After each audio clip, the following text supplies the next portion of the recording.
बताया जाए। क्या होते हैं? सॉलिड तथा लिक्विड में स्थिर होते हैं। क्या स्थिर होते हैं? एटम। है? कौन चीज स्थिर होता है? सॉलिड तथा लिक्विड में क्या स्थिर होता है? पदार्थ। याद करके आना है, नहीं याद करके आएंगे तो कुछ फायदा होगा पढ़ने से? बैठिए। चलिए सर, बोलिए तो। आपसे पूछा जा रहा है कि मोल को आयतन के रूप में बताना था, तो बताएं।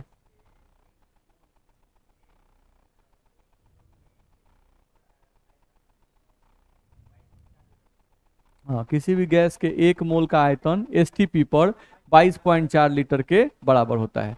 सही है, यही हम लोग को बताया गया था। नहीं, बैठिए। तो हम लोग ये बताए थे, तो कोई भी गैस हो उसका एसटीपी पर आयतन 22.4 लीटर। नहीं, बोलिए सर। आरटीपी पर कितना बताया गया था? 24.45 लीटर आरटीपी पर, यानी रूम टेम्परेचर और प्रेशर पर हम लोग को आयतन बताया गया था 24.45 लीटर।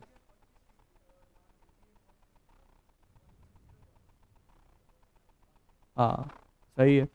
आरटीपी पे टेम्परेचर हम लोग का होता है 25 डिग्री सेल्सियस। बैठिए। और जो प्रेशर होता है वो 1 atm होता है, या 1 atm को अगर हम लोग पास्कल में बदलें तो कितना होता है? 1.01 गुना 10 का पावर 5 पास्कल। हाँ। हाँ, लिखता है।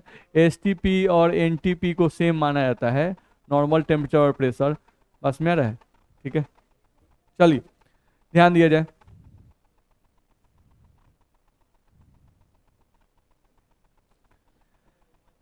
हाँ, होमवर्क दिए थे हम। अब वो होमवर्क आपका न्यूमेरिकल में पता चल जाएगा कि आप लोग से बन रहा है कि नहीं। न्यूमेरिकल हम लोग दे रहे हैं। अब न्यूमेरिकल से पता चलेगा कि आप होमवर्क ठीक से बना के लाए हैं कि नहीं लाए हैं। नहीं, तो पहले आसान क्वेश्चन से स्टार्ट करते हैं हम लोग। देखा जाए, हम लोग देखें अगर तो इस पे कुछ क्वेश्चन हम लोग बना के देखते हैं। आसान आसान क्वेश्चन से स्टार्ट करते हैं, जो कि आप पहले बनाए भी हैं, उसी टाइप से रिलेटेड क्वेश्चन पहले देते हैं। चलो, हम लोग को यहाँ से दिया गया है कि 49 49 ग्राम H2SO4 में इलेक्ट्रॉन्स की संख्या ज्ञात करें। इलेक्ट्रॉन्स की संख्या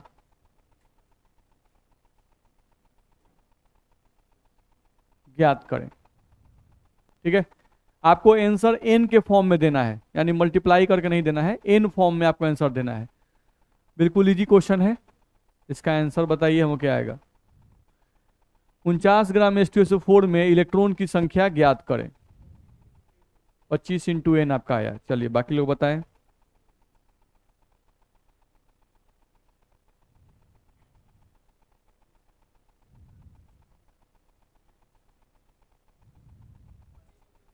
25 × n। 25 × n आ रहा है।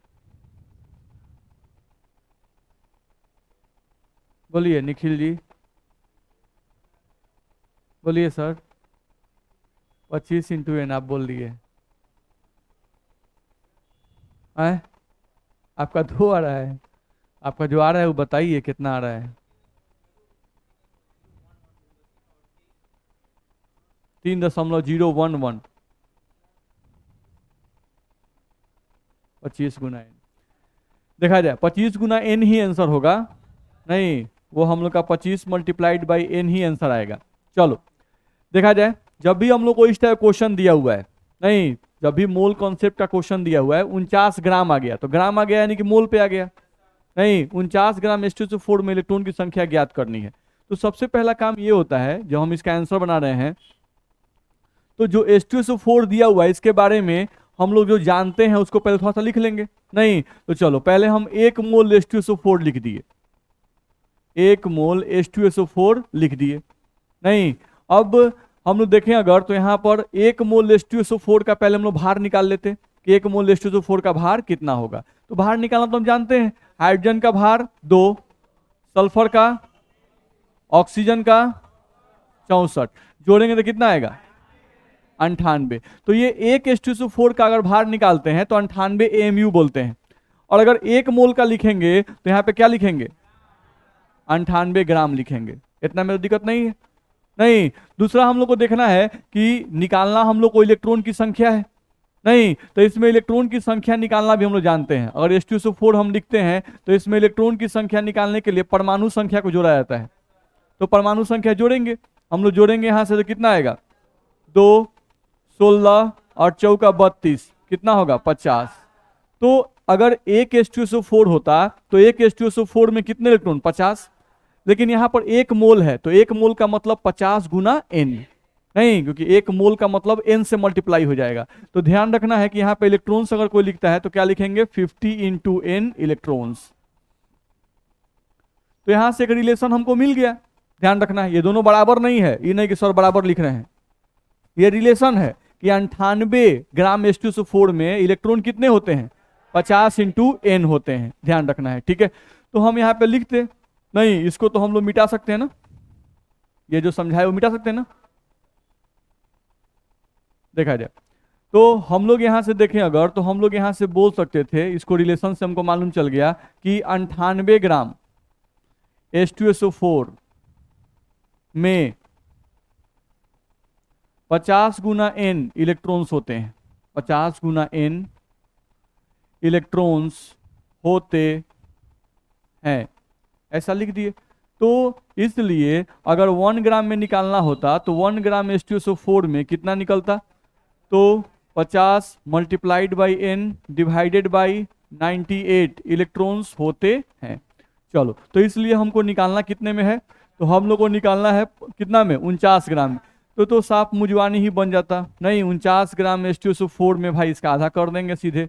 नहीं, 50 गुना N divided by 98 multiplied by 49 इतना इलेक्ट्रॉन्स होंगे। ठीक, काट देते 49 दूना 98, 2 से काट देते 25, तो हम लोग को आंसर चला आता 25 मल्टीप्लाइड बाई N इलेक्ट्रॉन्स। देख लो, किसी को दिक्कत है? नहीं, तो इजी क्वेश्चन था। तो इस टाइप का क्वेश्चन आपसे बनना चाहिए, ध्यान रखना है, ठीक है। किसी को कोई दिक्कत है तो पूछ सकते हैं। दिक्कत है? चलिए आगे बढ़ सकते हैं। देख लीजिए, जो नहीं लिखे वो लिख लीजिए। और किसी विद्यार्थी को अगर दिक्कत है तो वो दिक्कत अपना हाथ खड़ा कीजिए और हाथ खड़ा करके पूछिए इसमें कहाँ दिक्कत हो रहा है। कल का क्लास हम लोग जो पढ़ाए थे उसी पे डिपेंडेंट क्वेश्चन है, ठीक है। चलो अगला क्वेश्चन हम लोग बना के देखें। हाँ बिल्कुल, आप यहाँ पर चाहें तो n का मान रख सकते हैं। यहाँ पे 25 कीजिए मल्टीप्लाइड बाई 6.022 गुना 10 का पावर 23 इलेक्ट्रॉन्स आप कर सकते हैं। मल्टीप्लाई करके आप आंसर ला सकते हैं, बिल्कुल। बस में आ रहा है ना। चलिए अगले क्वेश्चन पे हम लोग आ जाएं। थोड़ा दूसरा क्वेश्चन देखें हम लोग। देखा जाए, हम लोग को यहां से दिया गया नॉर्मल सा क्वेश्चन 3.42 ग्राम 3.42 ग्राम C12 H22 O11 में कुल कार्बन परमाणुओं की संख्या ज्ञात करें। कुल कार्बन परमाणुओं की संख्या, कुल कार्बन परमाणुओं की संख्या ज्ञात करें।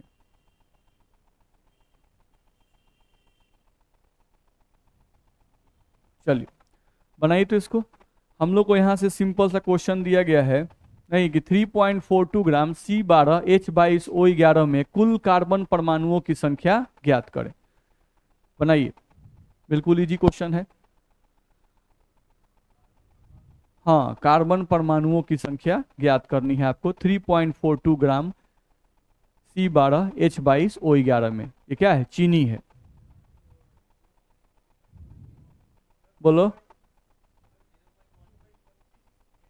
आए 3/25 N। बारी बारी से हम आंसर लिखते हैं, धीरे धीरे अपना अपना आंसर लोग बताएंगे। एक आंसर हम लोग को बताया गया 3/25 N। चलिए 0.12 इंटू एन,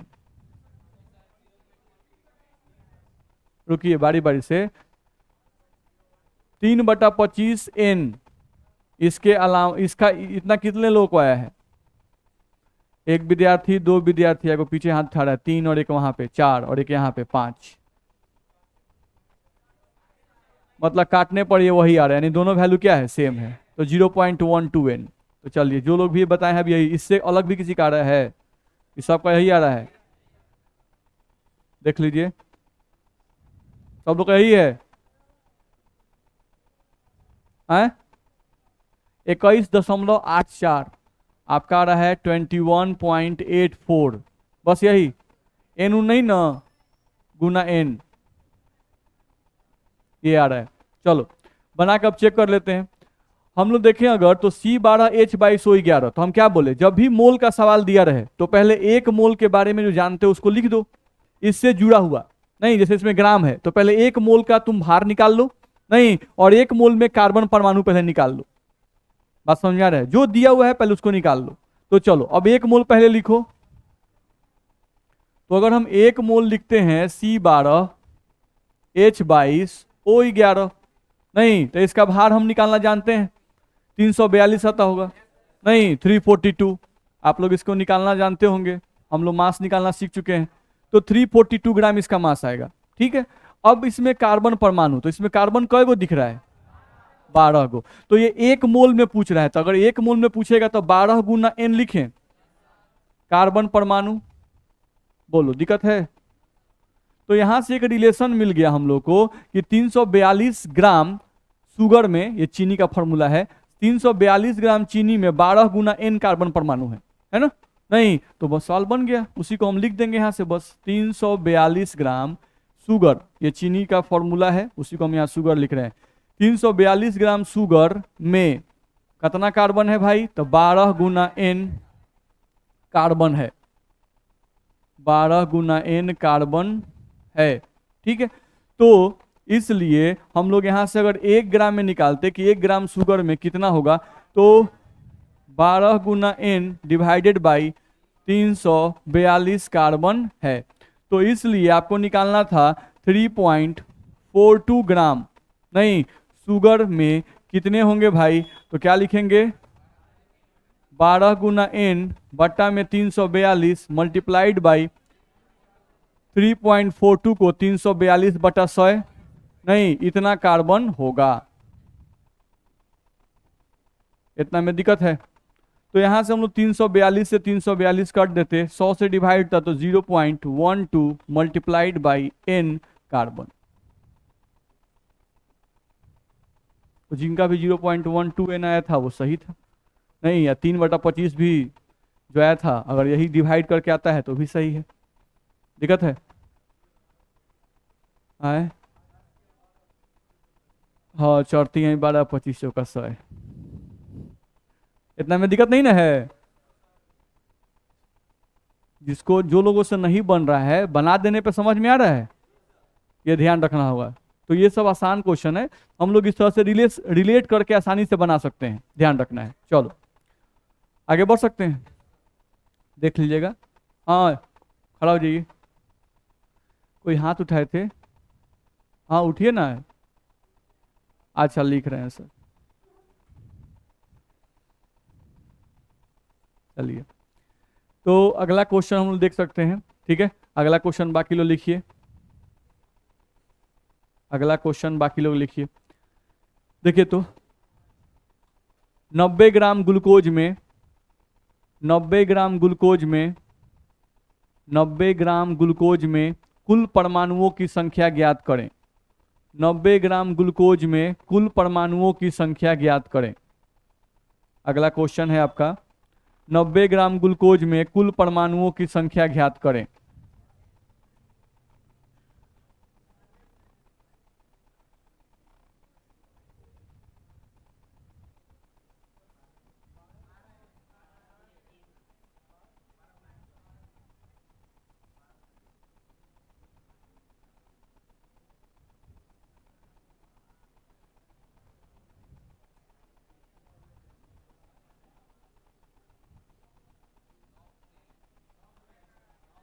चलिए, तो आंसर आ रहा है एक 9 गुना एन और एक 12 गुना एन। चलिए, तो कुछ लोग 9 गुना एन के पक्ष में कितना लोग हैं? उन्होंने तो बोला है ना जी 9 गुना एन। 12 गुना एन के पक्ष में 12 गुना एन ज्यादा लोगों का आया है। गिराइए। 90 ग्राम ग्लूकोज में कुल परमाणुओं की संख्या निकालनी है, तो ग्लूकोज का फॉर्मूला C6H12O6। ठीक है, तो उसी को बनाना था। नहीं, ध्यान रखना है, देख लिया जाए। हम लोगों को क्या बोलते हैं कि जब भी क्वेश्चन दिया रहे तो पहले 1 मोल वाला लिख लो, उसके बाद आपका अपना आसानी से बन जाएगा। आप 1 मोल ग्लूकोज, तो ग्लूकोज का फॉर्मूला लिख दिए। अब 1 मोल ग्लूकोज का हम लोग क्या निकालेंगे? भार, तो हम पहले ही बताए थे 180 ग्राम। और 1 मोल ग्लूकोज में अगर हमको देखना है कि इसमें टोटल कितने परमाणु हैं, नहीं तो आपको 12 6 18, 18 और 6 24। तो जब मोल में रहता है तो 24 गुना एन लिखते हैं, तो 24 गुना एन कुल परमाणु, ये आप लिख सकते हैं। कुल परमाणुओं की संख्या आपको 24 है। नहीं दिखाई दे रहा है? कार्बन हम लोग का 6, हाइड्रोजन 12 और ऑक्सीजन 6, सबको जोड़ेंगे तो कितना आ जाएगा? 24। ठीक है, तो यहां से बन गया कि भाई 180 ग्राम ग्लूकोज में, 180 ग्राम ग्लूकोज में कितने हैं भाई? तो 24 मल्टीप्लाइड बाई एन क्या है? कुल परमाणु। तो यहां लिख दिए कुल परमाणु, ध्यान रखना है। ठीक है, तो इसलिए 1 ग्राम में आप निकालते तो 1 ग्राम में होता 24 गुना एन डिवाइडेड बाई 180, ये हो गया कुल परमाणु। नहीं तो इसलिए आपसे पूछा कितना में था? 90 ग्राम में।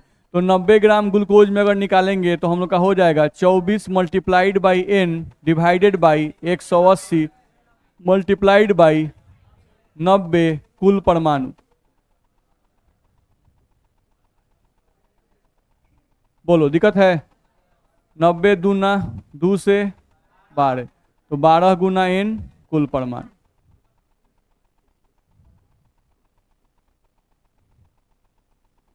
ध्यान रखना है। तो यहां से 12 गुना एन जो आंसर आया था वो ठीक था, 9 गुना एन कैसे आएगा? बात समझ में आ रहा है? नहीं, तो इस तरह से हम लोग इस क्वेश्चन को बना सकते थे। ठीक है, चलो अब दूसरे टाइप का थोड़ा सा आते हैं। चलिए, बाकी लोग जो बना लिए हैं वो लोग अगला क्वेश्चन लिखिए। देखिए 1.12 litre 1.12 litre CO2 gas, 1.12 litre CO2 gas में उपस्थित अणुओं की संख्या, 1.12 लीटर CO2 गैस में उपस्थित अणुओं की संख्या एसटीपी पर ज्ञात करें। 1.12 litre STP, 1.12 litre CO2 gas में उपस्थित अणुओं की संख्या, अणु बोल रहे हैं, माइक लगा के बोल रहे हैं भाई, नहीं, अणुओं की संख्या एसटीपी पर ज्ञात करें। 1.12 लीटर CO2 गैस के अणुओं की संख्या एसटीपी पर ज्ञात करें। ठीक है,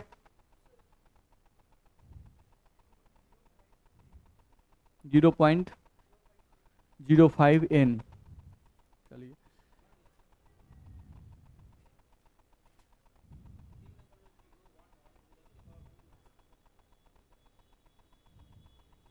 दोनों सेम ही है लगभग, आप जो बताए वो बताए, दोनों सेम ही है। तो साफ दिख रहा है कि 11.2 से 2 मरतबे कट रहा है, खाली डेसिमल का खेल है।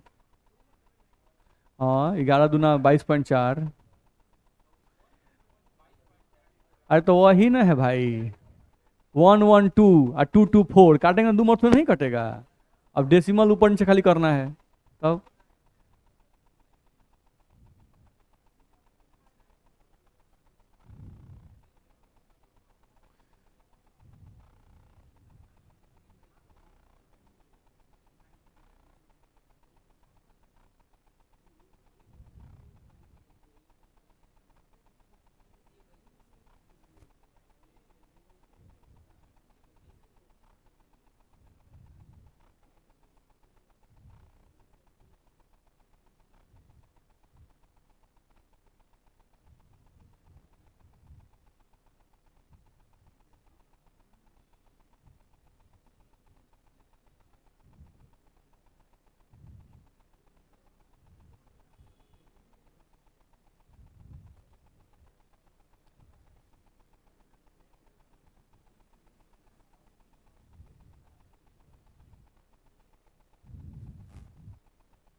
बन गया होगा?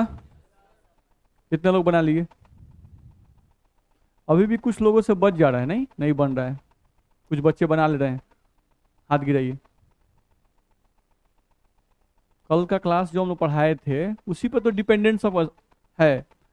आप याद कीजिए, कल हम लोग बताए थे, हम क्या बोले, मोल का कोई भी सवाल हो, पहले आप क्या कीजिए कि एक मोल लिख लीजिए। हम हर क्वेश्चन में ये बात बोल रहे हैं।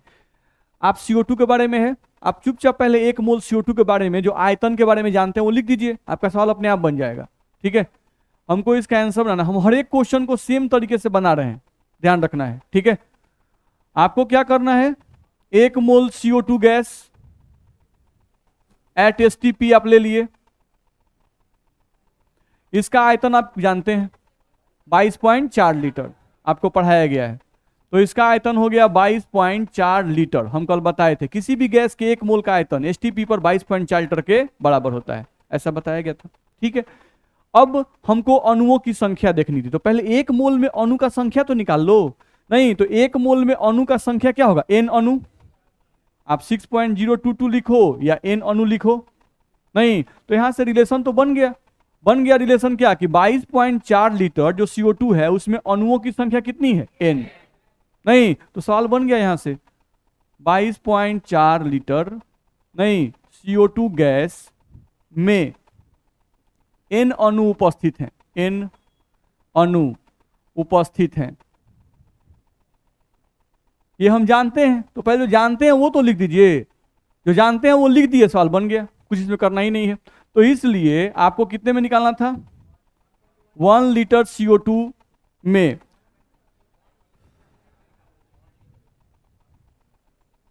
N/22.4 अणु उपस्थित हैं। तो इसलिए आपको निकालना था कितने में, 1.12 लीटर में। तो 1.12 लीटर CO2 में कितना आएगा भाई, तो N divided by 22.4 multiplied by 1.12 अणु उपस्थित होंगे। तो यहां से आप लिखे N, यहां से इसको कर दीजिए 2 2 4 मल्टीप्लाइड बाई 10, इसका दशमलव उड़ा दीजिए, इसको कर दीजिए 112, दशमलव इसका उड़ाइए 100, इसको काटिए 2 मरतबे। नहीं तो यहां से हम देखें, अगर अब इसको भी काट सकते हैं, 1 0 से हम लोग का 1 0 कट गया, यहां पर हम लोग का 1/2 यानी कि 0.5, फिर 0.05, तो 0.05 मल्टीप्लाइड बाई N, ये आ जाएगा। दिक्कत है इसमें? नहीं तो N का मान आप रखते हैं यहाँ पर 6.022 गुना 10 का पावर 23, मल्टीप्लाई कीजिएगा तो 3 मतलब 3011 आएगा। अब डेसिमल जहां बैठा लीजिए, बस मेरा है। तो देख लीजिए इसमें कहाँ दिक्कत है।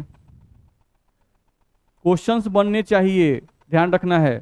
ठीक है, क्वेश्चन आपसे बनने चाहिए, क्योंकि आपका जो चैप्टर स्टार्ट होने वाला है वो न्यूमेरिकल चैप्टर ही है, ध्यान रखिएगा।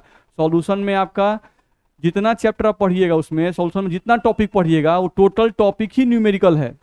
मोलरिटी न्यूमेरिकल है, मोललिटी न्यूमेरिकल है, मोल फ्रैक्शन न्यूमेरिकल है, बात समझ में आ रहा है।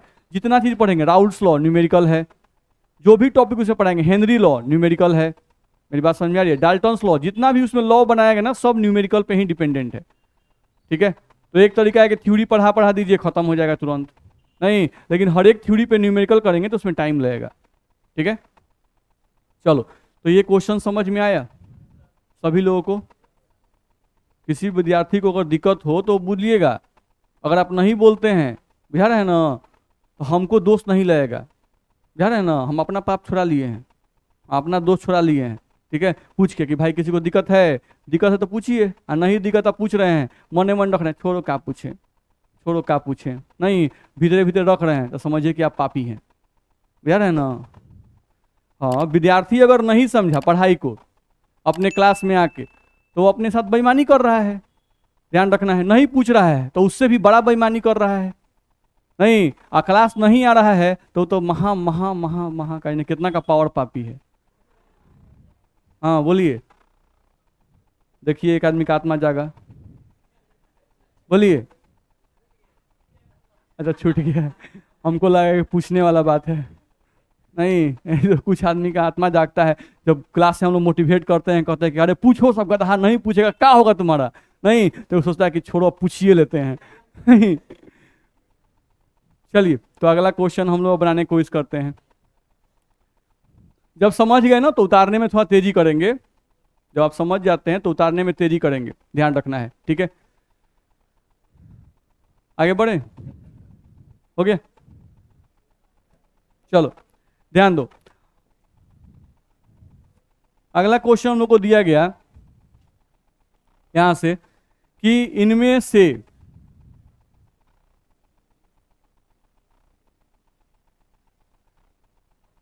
किसके पास परमाणुओं की संख्या, इनमें से किसके पास परमाणुओं की संख्या सबसे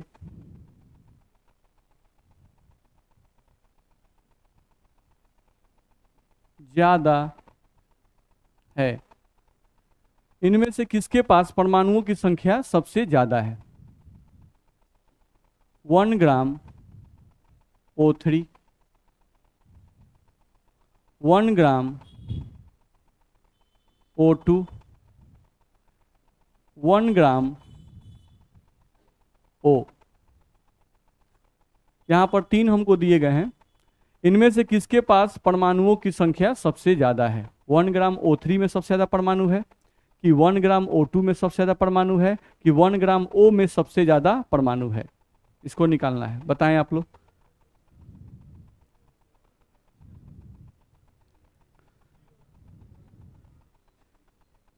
बोलिए। सी होगा, आपका आ रहा है 1 ग्राम O में सबसे ज्यादा परमाणु। चलिए, आपका भी सी आ रहा है, आपका भी सी आ रहा है। चलिए हम सुन लिए, सी के अलावा कोई बताएं जिन। ए, कुछ बच्चे का ए भी है, O3 दिख रहा है, सही बात है।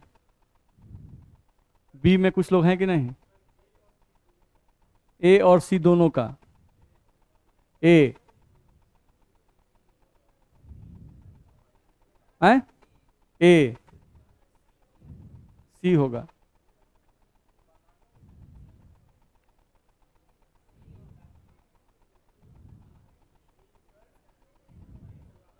ए होगा, हमको नहीं पता है क्या होगा, हम आप लोग की तरह अंतर्यामी थोड़े ना है। आप लोग देखिए कि बता देते हैं कि ये होगा कि सी होगा कि बी होगा। चलिए आप शांत रहिए, शांत रहिए, यहां ध्यान दीजिए। चलिए यहां ध्यान दीजिए, यहां पर केयर कीजिए। हम लोग का 1 ग्राम O3 दिया हुआ है, नहीं 1 ग्राम O3 में परमाणुओं की संख्या निकालनी है। चलो भाई, तो पहले हम यहाँ लिखते हैं, हमारा आदत है कि पहले भाई मोल लिखो, 1 मोल O3 लिखो, लिख दिए।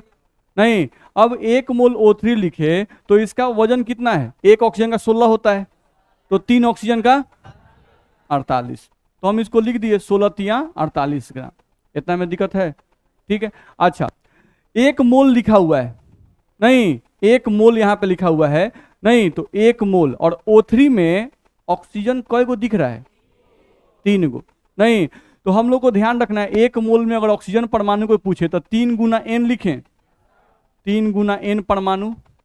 इतना में दिक्कत है, तो चलो यहां से तो रिलेशन मिल गया कि 48 ग्राम में 3 × N परमाणु है। इतना में दिक्कत है नहीं, तो हम इसको ऐसे लिखें, देखो तो 48 ग्राम O3 में कितने परमाणु हैं, 3 × N परमाणु है।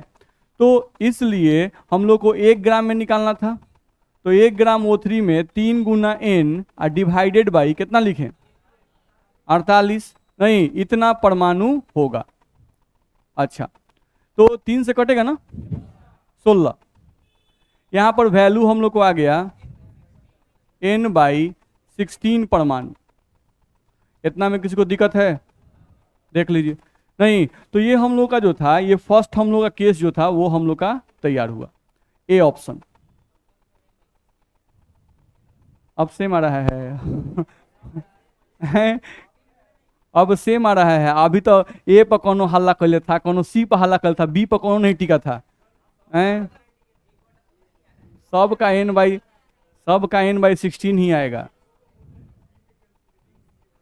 सी में कैलकुलेशन मिस्टेक हो गया है। चलिए देखा जाए, 1 ग्राम O2 नहीं तो 1 ग्राम O2 अगर हम लिखेंगे नहीं तो उसमें भी निकालते, हम लोग यहां से लिखते अगर तो 1 मोल O2 लिखते, नहीं तो 1 मोल O2 का वजन कितना होता है?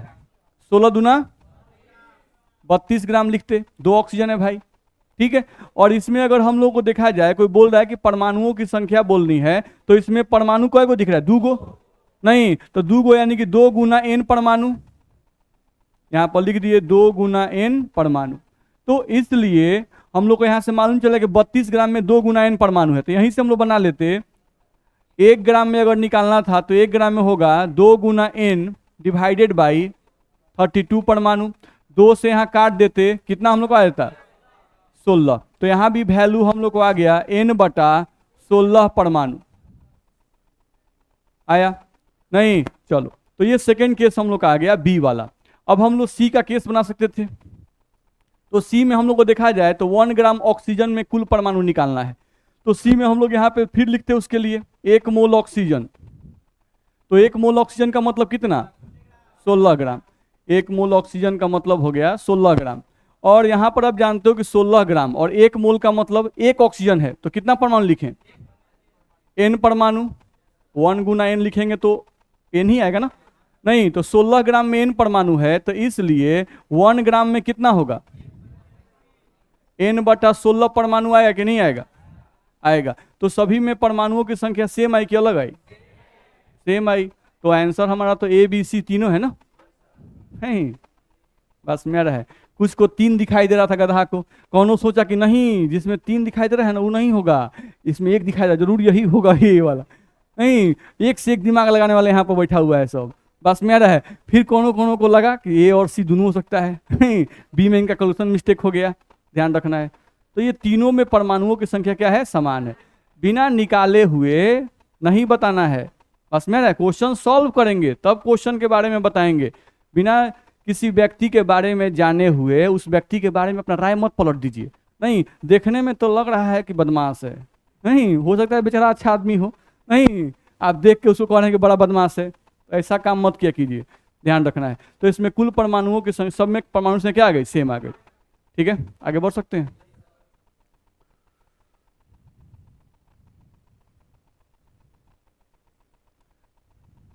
जैसे ये उतार रहे हैं तो समझ में आ रहा है ना। हाँ तो समझ समझ के ही उतारिएगा लोग, ध्यान रखना है। ठीक है, हाँ क्यों नहीं बोल सकते हैं, बिल्कुल। 1 मोल CO2 में 2 मोल ऑक्सीजन है ही, नहीं है क्या? 2 मोल ऑक्सीजन और 1 मोल कार्बन, जब 3 मोल ये परमाणु मिलते हैं तब 1 मोल अणु बनता है। अणु का मोल तो हमेशा कम ही होता है, नहीं क्योंकि अणु जो है वो तो परमाणु का कॉम्बिनेशन है ना, तो बहुत सारे परमाणु मिलते हैं तो एक अणु बनता है। अब एक वो CH CO3 है, नहीं दूसरे तो बहुत सारे परमाणु मिले हैं, 3 ऑक्सीजन, 1 कैल्शियम, 1 कार्बन, 5 परमाणु मिले, नहीं 3 मोल 1 मोल सबका मोल मिला तब जाके 1 मोल बना। सब सट गया ना।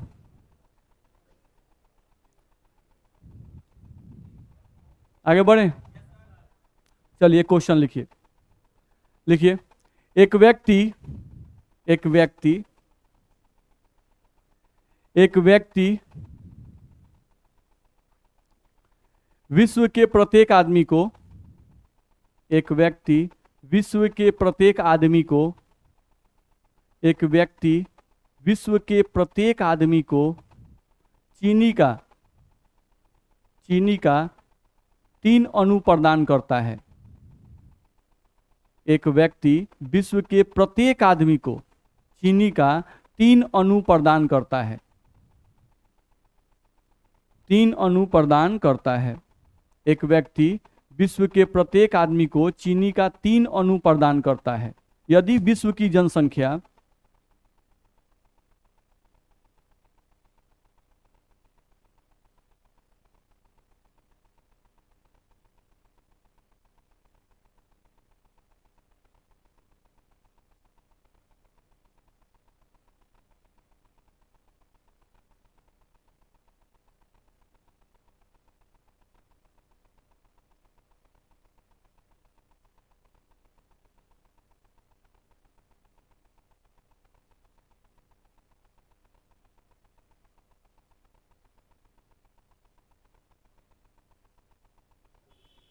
चलिए ध्यान दिया जाए।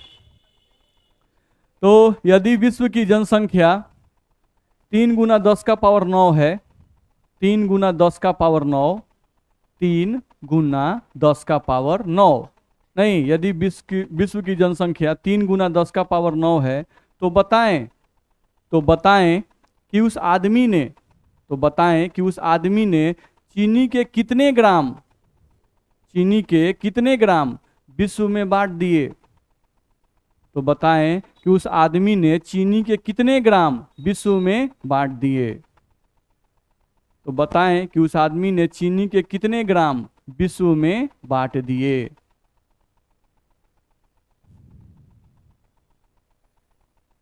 चलिए बनाइए इसको।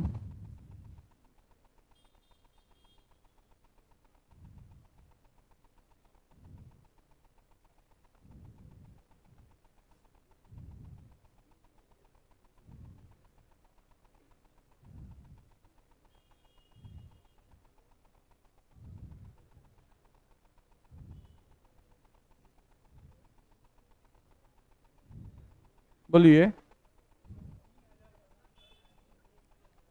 बोलिए क्या आया? एक आदमी बोलिए पहले।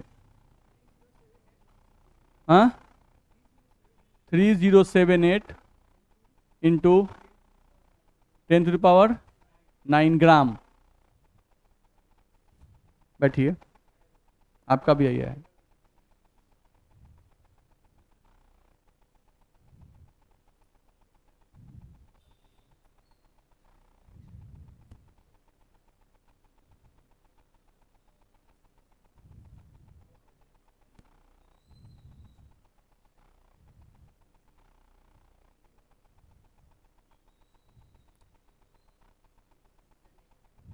आपका भी उतना ही है। सिंपल क्वेश्चन है। जैसे मान लीजिए कि हम वो आदमी हैं जो चीनी का 3 3 गो दाना बांट रहे हैं। नहीं, बस में रहे, ठीक है। तो सरस्वती पूजा आने वाला है, नहीं, तो इसलिए चीनी का 3 3 दाना आप लोग को बांटा जा रहा है कि आप लोग का मुंह मीठा किया जा सके। बात समझ में आ रहा है? तो चीनी का 3 अणु एक आदमी दे रहा है। जैसे मान लो इस क्लास में 10 आदमी होते, नहीं, तो एक आदमी को अगर 3 अणु दिया जाएगा तो टोटल अगर 10 आदमी होगा तो कितना अणु बांट दिए? 30 गो। सेम वही कहानी यहां पर है। नहीं, विश्व की कुल जनसंख्या कितनी बताई गई? 3 × 10⁻9। एक आदमी को चीनी का कई गो दाना दिया गया? 3 गो। तो टोटल चीनी पहले कितना चीनी का अणु बांट दिया पहले ही निकाल लो। तो गुना कर देंगे 3 × 3 × 10⁻9, तो आ जाएगा 9 × 10⁻9 आएगा। नहीं, उसी बात को हम यहाँ लिख रहे हैं, देख लो। हम लोग को यहां से बोला गया, नहीं, कि चीनी के कुल अणुओं की संख्या, चीनी के कुल अणुओं की संख्या यानी कितना अणु टोटल बांट दिया गया। तो कुल अणुओं की संख्या निकाल लेते हैं भाई। चीनी बांटा कई गो गया है? 3 गो। कितना आदमी को दिया गया? 3 × 10⁻9। कि जनसंख्या का मतलब कि आदमी नहीं, ठीक है। खाने वाला आदमी को हम लोग बता रहे हैं, ऐसे छोटे बच्चे को भी तो चीनी दिया ही जा सकता है। तो 3 × 3 कितना आ गया? 9 × 10⁻9 अणु चीनी का निकल गया अणु। बस में आ रहा है? चीनी का अणु हम लोग को निकल गया, ध्यान रखना है। अब हम लोगों को क्या निकालना है? कह रहा है कि ये जो अणु है आपको अणु नहीं निकालना है, कितना ग्राम बांट दिया वो बताना है। तो हम लोग यहां से जानते हैं, पहले लिख लेते हैं यहां से थोड़ा बहुत। 1 मोल चीनी, 1 मोल चीनी अगर लिखते हैं, नहीं, तो 1 मोल चीनी का मतलब होता है 6.022 × 10⁻23 अणु चीनी का अणु होता है ना जी। तो इतना अणु होता है। अच्छा, इतने अणु का भार कितना? 342 ग्राम। इतना जानते हैं कि नहीं जानते हैं? जानते हैं हम लोग शुगर का फॉर्मूला भी जानते हैं, नहीं, C12H22O11, और इसका भार निकालना भी जानते हैं 342। ये सब पढ़ते हुए आए हैं ना, ध्यान रखना है। तो 1 मोल शुगर जो है उसमें इतना अणु होता है, इतने अणु का भार कितना? 342। चलो, तो एक अणु का भार निकालना होता तो एक अणु का भार कितना होता? 342। अब बट्टा में इसको n ही मान लेते हैं। कौन हमारा संख्या लिखेगा? इतना ग्राम हो सकता है कि नहीं? बोलो दिक्कत है? नहीं, तो इसलिए टोटल अणु कितना है? 9 गुना 10 का पावर 9, इसी को ग्राम बदलना था। तो 9 गुना 10 का पावर 9 अणु का तुमको भार निकालना है।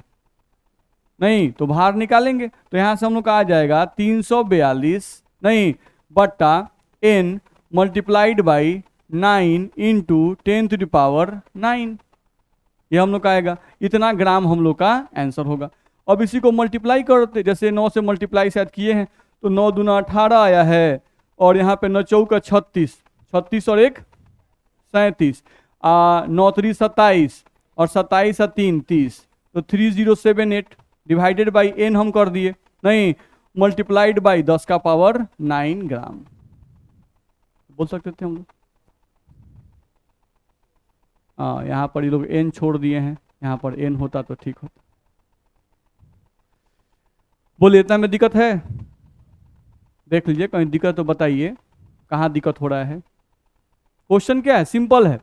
एक आदमी 3 गो चीनी का दाना बांट रहा है, नहीं एक आदमी को 3 गो चीनी का दाना दिया, नहीं टोटल आदमी कितना है विश्व में? इतना है, 3 गुना 10 का पावर 9, नहीं तो टोटल आदमी इतना है, एक आदमी को 3 गो चीनी का दाना मिल रहा है, तो गुने ना करेंगे टोटल चीनी का दाना कितना बांट दिया, तो वो निकाल दिए पहले कि 9 गुना 10 का पावर 9 दाना बांट दिया। तो दाना बांट दिया, अब वो दाना को बटखारा पर चढ़ा के वजन तो करना पड़ेगा ना कि कितना वजन है, नहीं तो दाना आपको मालूम चल गया कि इतना दाना बांट दिया। अब इतना दाना का कितना ग्राम वजन होता है वही पूछ रहा है, बस मेरा है। तो हम लोग क्या किए कि भाई इतना अणु का, चीनी का इतना अणु का भार हम जानते हैं कि 342 होता है, हम लोग पढ़ चुके हैं मोल में, नहीं तो इतना अणु का भार अगर 342 होता है तो एक अणु का भार 342/n, नहीं तो हम लोग का 9 गुना 10 का पावर 9 अणु का भार कितना होगा तो निकाल देंगे। परेशानी है क्या?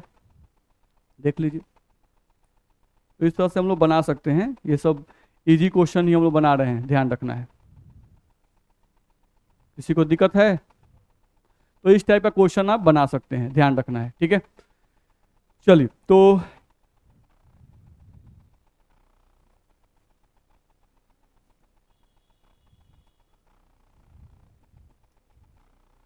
बारह बजे आप लोगों को हम लोग इसके लिए क्वेश्चन दे देंगे, नहीं ताकि आप लोग इसका क्वेश्चन आप लोग बनाएंगे।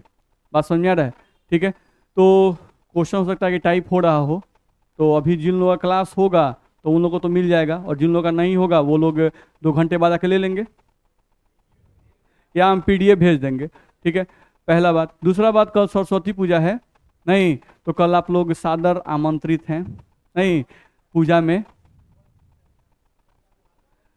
मंडे से खुलेगा, ये बात दम सही है, नहीं चलिए तो ध्यान दिया जाए। कल जो लोग भी यहाँ पर हैं, जो लोग गांव जाएंगे उनके लिए नहीं बोल रहे हैं, लेकिन जो लोग यहाँ पे रहेंगे वो लोग पूजा में शामिल होंगे, वो लोग आएंगे यहाँ पर, ठीक है। दूसरा चीज, एक और बात इंपॉर्टेंट जो हम लोग के लिए जरूरी है, सरस्वती पूजा के बाद आप एडमिशन कराना शुरू कीजिए, बस मेरा है, क्योंकि आपका डेमो क्लास जो चलना था वो अब चल गया, नहीं अब आपको लगता है कि पढ़ना चाहिए तो एडमिशन कराइए, अगर लगता है कि नहीं पढ़ना चाहिए तो आप एडमिशन मत करवाइए, कहीं और जाके पढ़िए, बस मेरा है। तो आप सरस्वती पूजा के बाद जब आएंगे, नहीं मंडे से, तो आप लोग एडमिशन अब करवाएंगे, जितने भी सब्जेक्ट आप पढ़ रहे हैं उन सभी में आपका एडमिशन अब अनिवार्य है, ठीक है। चलिए।